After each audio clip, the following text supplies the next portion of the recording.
Morning everyone. अभी time हो रहा है 8:49 और हम जा रहे हैं यहाँ से नासिक और लगभग 9 घंटे का सफ़र है। और ये जो जर्नी है वो 15 दिन की रहेगी। अभी थोड़ी बहुत फिर भी आंखें और फेस फ्रेश लग रहा है, लेकिन जब आएंगे ना यहाँ पे तो ये वाला यूँ लटका हुआ मिलेगा। इतनी मेहनत करनी पड़ती है इस चीज़ के लिए, दिखाने के लिए नहीं। मुझे अच्छा लगता है और हमें खुशी मिलती है इस चीज़ से, और पैसा भी मिलता है। हमारा कल जो हमारा प्रोग्राम है वो है एक वेल नोन पर्सनालिटी है एंड अ प्रिंसिपल। पहले सांद्रा स्वरूप वापी में एक कॉलेज था, उनमें से सर प्रिंसिपल थे वहाँ पे, सैमुअल फर्नांडिस सर। मुझे महाराष्ट्र में जो इंटर करवाया है जिन्होंने, सैमुअल सर ने इंटर करवाया, और इन्होंने वहाँ पे जिनका रेफरेंस दिया था, अगर आपके काम में क्वालिटी है, ईमानदारी है, तो आप, मुझे लगता नहीं कि आज तक हम लोगों ने कोई एडवर्टाइजमेंट किया कि बुक नाउ और वर्कशॉप ऑन दिस नंबर। उस समय लास्ट ईयर हम लोगों को एक कॉलेज के लिए गए थे। हमने सोचा पैसा मिलेगा नहीं मिलेगा, जो होगा देखा जाएगा, लेकिन हम जाएंगे। एक प्रिंसिपल मैम ने, संगीता सातवेकर मैम नाम है उनका, वॉलनस अमीराज के अंदर, एक लिस्ट तैयार करके दे दी कि भाई ये 7 कॉलेज में आपको जाना है भाई। और वो टोटल डेज था आई थिंक 25 डेज था। 25 डेज में हम लोग आए थे और सिर्फ गए 3 दिन के लिए थे। आप में अगर ईमानदारी है ना, ऊपर वाला छप्पड़ फाड़ के देता है नर्सिंग के अंदर। तो ये वही सर है जिनके यहाँ हम लोग आज, मतलब नासिक में कल हमारा प्रोग्राम रहेगा 3 दिन का, सैमुअल सर। और is a well known personality. क्या डेप्थ है इंसान के अंदर। हमने जब लास्ट सांद्रा स्वरूप में किया था, तब जो इनका रेस्पेक्ट, जो तरीका था हमारे साथ, वो द बेस्ट था। और अभी sir as a principal Nashik में ट्रांसफर हुए, तो वहाँ पे इन्होंने हमें वापस अगेन इनवाइट किया। हमारा जो रिपीट रेट है वो 99%। अगर किसी इंस्टीट्यूट ने हमें एक बार बुला लिया तो बार बार जरूर बुलाएंगे। और किसी इंस्टीट्यूट का अगर मेंटलिटी ऐसा है कि लाइक यार ठीक है हम ही करवा लेंगे, तो बढ़िया है, वो भी करवा सकते हैं, वो भी करा रहे हैं, और हम अपना काम कर रहे हैं। बहुत सारे लोग पूछते हैं कि आपको ये आइडिया कहाँ से आया, कैसे स्टार्ट किया। उसका जवाब तो कभी किसी बड़े भविष्य में कोई पॉडकास्ट के लिए बुलाएगा तो उससे मैं अच्छा खासा चार्ज करूँगा, उसमें बताऊँगा। लेकिन मैं इतना बता सकता हूँ कि मेरे अंदर एक चीज़ नहीं थी, वो थी कमीशन चोरी की। लाइक क्यों नर्सिंग में एंटरप्रेन्योर नहीं बना? जब उसकी डेप्थ में हम लोग जाते हैं तो उसमें मैंने ये पाया है कि यार कोई अगर एप्रोन बना रहा है, चल ठीक है, तू 350 में दे रहा है, तो तू मेरा कितना रहेगा? तू जूते बेच रहा है, पीटी शूज, तो उसमें मेरा कितना रहेगा? तू बुक दे रहा है तो मेरा कितना रहेगा? तू ये कर रहा है तो मेरा कितना रहेगा? तू एडमिशन करवा रहा है तो मेरा कितना रहेगा? तो उससे क्या हुआ कि जो देने वाला था ना, वो ये चीज समझ गया था। मैं ये नहीं बोल रहा हूँ सारे लोग कमीशन चोर हैं जो कर रहे हैं या बैठे हैं, मेरा काम नहीं है वो तो। और उसका रीजन है कि लाइक अभी नर्सिंग जम्स में है ना, मैं महीने का 1.5 लाख रुपए तो ये सोशल मीडिया से कमा जाऊंगा, ये प्रमोशन ये सब करने के बाद। पर मेरा जो कमीशन चोरी वाली आदत है ना, वो बचपन से ही नहीं थी। कि लाइक मुझे है ना यार, अगर मैं कोई काम करूंगा ना, फिर मेरे दिमाग में एक आइडिया आया कि जो लोग हमें थोड़ा बहुत पैसा दे रहे हैं कि लाइक तुम इतना ले लो या तुम इतना ले लो, अगर कोई ऑफर करता है इंस्टाग्राम स्टोरी डालने के लिए कि आपको है ना मैं 5,000 दे दूंगा, 10,000 दे दूंगा, तो वो कितना कमा रहा होगा उस चीज में सोचिए। तो जो नर्सिंग में एंटरप्रेन्योरशिप नहीं आने का रीजन है ना, तुम किसी भी नर्स को ऊपर से लेके नीचे तक, किसी भी मेल या फीमेल को, जो भी वो कपड़े यूज करता है, जो भी वो नेट यूज कर रहा है, आईडी कार्ड यूज कर रहा है, एप्रोन यूज कर रहा है, जितने भी साधन कोई नर्सिंग से लगता है कोई कर रहा है, वो नर्सिंग वाला नहीं बना रहा है, वो कोई दूसरा ही बना रहा है। उसको पता चल गया इस चीज का कि इनको खाली और खाली कमीशन दे दो। मैं फिर से बोल रहा हूँ अगेन, सब प्रिंसिपल ऐसे नहीं है, और मैं इस कंट्रोवर्सी का फालतू का हिस्सा नहीं बनना चाहता हूं, लेकिन मुझे ऐसा लगता है कि जो छोटी छोटी चीजें है ना, जब इंसान को अगर लगने लग गई ना कि यार ठीक है आ रहा है, तो फिर कुछ समय के बाद ना घर का ना घाट का कहीं नहीं रहता है। सैलरी आ जाएगी तो ईएमआई में चली जाएगी, ईएमआई में आ गई तो बच्चे की फीस में चली जाएगी, बच्चे की फीस में आ गई तो फिर घर की ईएमआई में चली जाएगी, घर की ईएमआई चुक गई तो कार में चली जाएगी, कार छोटी थी तो बड़ी कर दी, बड़ी थी तो अभी एक और ले ली। ये सारा करता बच्चे की शादी आ गई और जीवन उसका निकल गया, समझो। वो जिंदगी जी ही नहीं पाता कोई इंसान नर्सिंग के अंदर, उसका चकेड़ा घूमता रहता है जिंदगी का।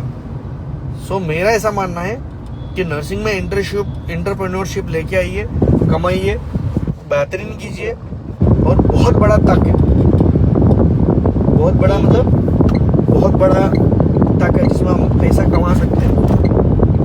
यार मेरे जैसा एक छोटा सा इंसान गांव से आके उठ के अगर एक लेवल पे लोगों को है ना लोहे के चढ़े चबा दी मैंने। अभी तो शुरू ही नहीं हुआ एक्चुअली, गेम शुरू होगा अभी भी 6 महीने के अंदर अंदर। फिर देखो एप्रॉन भी हम बेच रहे होंगे और क्वालिटी से कभी कॉम्प्रोमाइज नहीं करेंगे। हम पैसा मिले या ना मिले, पर नर्सिंग को बेस्ट क्वालिटी मिलेगी, चाहे स्कर्ब हो, चाहे ये हो, चाहे आईडी कार्ड हो, चाहे हेड टू टो तक जितना भी है ना। अगर आप में है तो आप ये काम कीजिए, मुझे टैग कीजिए, मैं उसका प्रमोशन करूंगा। अगर नहीं है तो हम तो मनाने ही वाले हैं।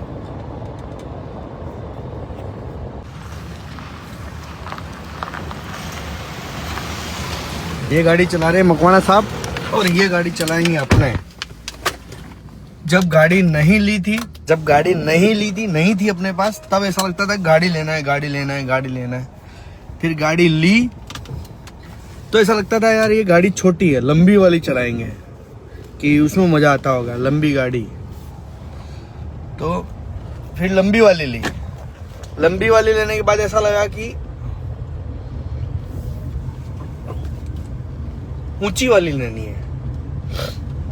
ऊंची वाली ली मतलब थार ली। तब ऐसा लगता था यार थार चलाना मजा आएगा। फिर अभी धीरे धीरे क्या हो गया बताए, ऐसा लगता है कि यार मुझे कोई नहीं चलाना, वापस छोटी वाली चलाना। मनुष्य जीवन घूम फिर के साला वापस नॉर्मल पे आ ही जाएगा। जिसके सपने होना चाहिए, पूरे होना चाहिए, सब होता है।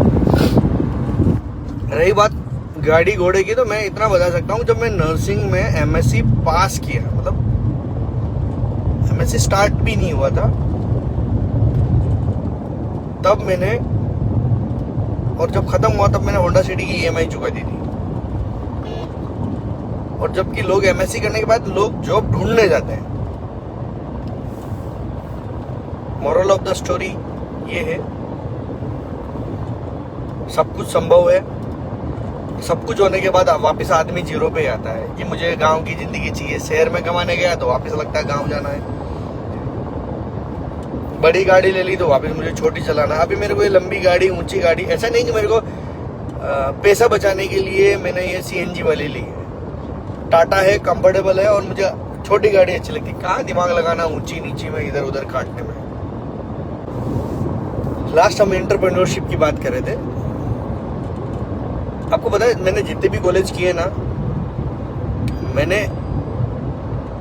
मुझे एक भी प्रिंसिपल ने कमीशन नहीं मांगा, और जिसने मांगा उसमें किया भी नहीं। जिसने पहले ही वर्ड में ये पूछ लेगा हमारा कितना ऐसे, हमको कितना मिलेगा, how much you will give me, then एक ही चीज बोलते हैं भाई साहब कि ये नर्सिंग जेम्स अभी हमारे पास डेट नहीं है और ये आपके लिए बना भी नहीं है। ये अभी हम चढ़ रहे हैं दिल्ली मुंबई एक्सप्रेसवे। ये बड़ौदा के यहाँ से कनेक्ट करेगा और ये भरूच तक लेके जाएगा, फिर उसके बाद सूरत आ जाएगा। और गडकरी साहब की जय। इतना जोरदार इंफ्रास्ट्रक्चर, रोड देखो इधर पूरा। अभी हमने कर दी गाड़ी, अभी हम चला रहे हैं होंडा सिटी और उनको दे दी अल्ट्रोज।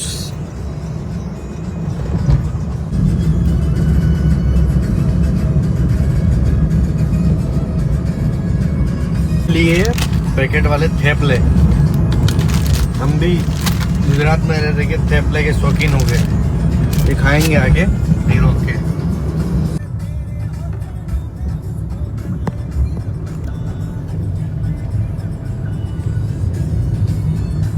से निकल रहे हैं, यहाँ पूरा का पूरा सब चारों तरफ देखेंगे ना तो गन्ने की खेती है।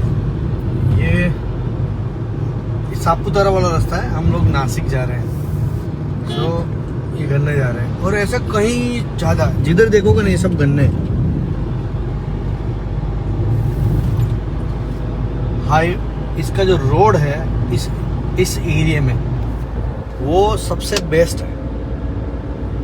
गाँव में देख लो रोड, या फिर जहाँ पे भी रोड निकल रहा है ना एकदम प्रॉपर वे। पानी बहुत है यहाँ पे, उसकी वजह से यहाँ पे जो घर दिखे ना, मुझे लगता है किसी वो बड़े बड़े शहरों में बंगलोज नहीं होता, उस तरीके के किसानों के घर है यहाँ पे। लाइक पंजाब वाली फीलिंग दे रहा है ये वाला एरिया।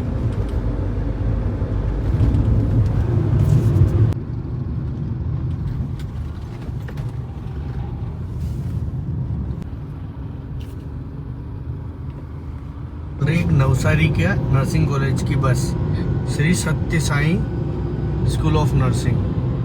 इससे ईमेल आईडी लेके मैंने ईमेल कर दिया है इसको।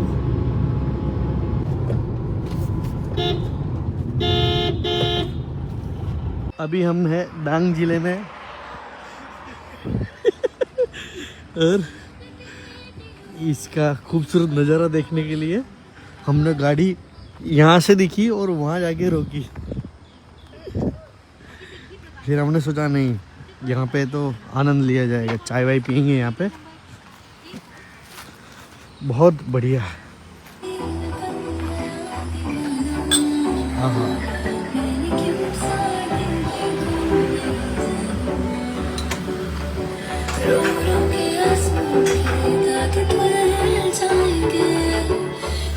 छोकरी